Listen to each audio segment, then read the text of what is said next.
ആരാണ് ദൈവം? നമുക്കറിയാം, പൗരാണിക കാലങ്ങളൊക്കെ ഒന്ന് പരിശോധിച്ചാൽ ദൈവമെന്ന് മനുഷ്യൻ ചിന്തിച്ചത് മറ്റു പലതിനെയും ഒക്കെയാണ്. കാട്ടുതീയെയും കടലിനെയും തിരമാലകളെയും ഹിംസ ജന്തുക്കളെയും ഒക്കെ ദൈവമായി നിരൂപിച്ചിരുന്ന ഒരു കാലമുണ്ടായിരുന്നു. ഇന്നും അപൂർവങ്ങളിൽ അപൂർവമെന്ന് പറയപ്പെടാവുന്ന ചില സംഭവങ്ങളൊക്കെയുണ്ട്. ചില സ്ഥലങ്ങളിൽ ദൈവമെന്ന് മനുഷ്യൻ കരുതുന്നത് മറ്റു പലതിനെയും ഒക്കെയാണ്.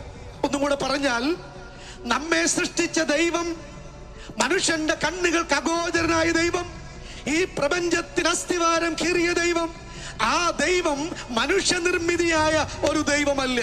ബൈബിൾ പറയുന്നത് മനുഷ്യന് കാണുവാൻ കഴിയാത്ത ഒരു വ്യക്തിത്വമാണ് ദൈവം എന്ന് പറയുന്നത്. എന്ന് പറഞ്ഞാൽ ദൈവത്തിന് രൂപം കൊടുക്കാൻ സാധിക്കുകയില്ല. 3 നിലകളിലാണ് ദൈവത്തെക്കുറിച്ച് ബൈബിൾ പഠിപ്പിക്കുന്നത്. ഒന്ന്, ദൈവം സ്നേഹമാകുന്നു. സ്നേഹത്തെ വരയ്ക്കാൻ ഇന്നുവരെ ആർക്കും സാധിച്ചിട്ടില്ല. സ്നേഹത്തെ നിർമ്മിക്കുവാൻ സാധിക്കുകയില്ല.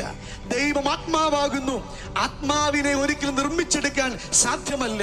ദൈവം വെളിച്ചമാകുന്നു. വെളിച്ചത്തെ നിർമ്മിക്കുവാൻ സാധിക്കുകയില്ല. അതുകൊണ്ടാണ് റോമാലേഖനത്തിലേക്ക് വരുമ്പോൾ അദൃശ്യനായ ദൈവത്തിന്റെ ആ ലക്ഷണങ്ങളെ കുറിച്ച് പറയുന്നത്. അദൃശ്യനായ ദൈവത്തിന്റെ ഗുണലക്ഷണങ്ങളെ കുറിച്ച് പറയുന്നുണ്ട്. അവൻ ആരാണ്? അക്ഷയനായ ദൈവത്തിന്റെ തേജസ്സിനെ പക്ഷി, മനുഷ്യൻ, നാൽക്കാലി, ഇഴജാതി എന്നിവയുടെ രൂപസാദൃശ്യങ്ങളാക്കി മനുഷ്യൻ മാറ്റിക്കളഞ്ഞു. പ്രിയരെ, ദൈവം എന്ന് പറഞ്ഞാൽ ആരാണ്? നമ്മൾ സൃഷ്ടിക്കുന്നവനല്ല, നമ്മെ സൃഷ്ടിച്ചവനാണ്. ഉണ്ടാകട്ടെ എന്ന ഒറ്റ ഉച്ചാരണത്താൽ ആടിയൂടി ചരാചരങ്ങളെ, ഈ സൂര്യചന്ദ്ര പദങ്ങളെയെല്ലാം അതിന്റെ ഭ്രമണപഥത്തിൽ നിർത്തിയ ഒരു ദൈവമുണ്ട്. ആകാശത്തിന്റെ പരിമാണത്തെ ചാണുകൊണ്ട് അളക്കുന്ന ഒരു ദൈവമുണ്ട്. അങ്ങ് പടിഞ്ഞാറെ സ്ഥലങ്ങളിൽ കിടക്കുന്ന സാഗര ജലത്തെ കൈക്കുമ്പിളിലാക്കുവാൻ കഴിയുന്ന ഒരു ദൈവമുണ്ട്. ഈ ഭൂമിയിലെ പൊടിയെ നാഴിക്കുള്ളിലാക്കാൻ കഴിയുന്ന ഒരു ദൈവമുണ്ട്. ഇതിന് വൃത്താകാരം വരച്ച ഒരു ദൈവമുണ്ട്. ഇതിനെ ശൂന്യതയിൽ അതിന്റെ ഭ്രമണപഥത്തിൽ സഞ്ചരിക്കുവാൻ, സ്വൈരവിഹാരം നടത്തുവാൻ അനുവാദം കൊടുത്ത ഒരു ദൈവമുണ്ട്.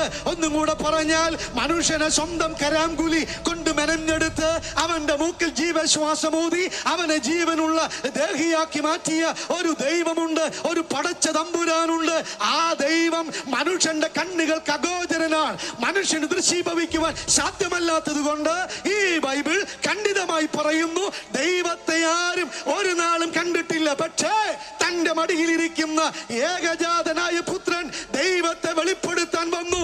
ഇന്നേക്ക് 2025 വർഷം മുൻപ് പാലസ്തീന വിരിമാറിൽ ചരിത്രത്തെ രണ്ടായി വിഭജിച്ചുകൊണ്ട് കാലത്തിനതീതനായ കർത്താവായ യേശുക്രിസ്തു കന്യകയുടെ മകനായി കാലിത്തൊഴുത്തിൽ പിറന്ന് കൽക്കാശിന് പോലും വകയില്ലാത്തവനായി കാൽനടക്കാരനായി കാലം പോക്കിക്കൊണ്ട് ഒടുവിൽ കാൽവറിയിൽ കാരിരുമ്പാണികൾക്ക് കൈകാലുകൾ ഏൽപ്പിച്ചു കൊടുത്ത് അരിമത്തിയിലെ യോസേഫിന്റെ കല്ലറയിൽ അടക്കം ചെയ്ത് 3-ാമത്തെ ദിവസം തുങ്കപ്രധാന നാമത്തോടുകൂടെ മരണത്തിന്റെ മാറാലയെ വലിച്ചു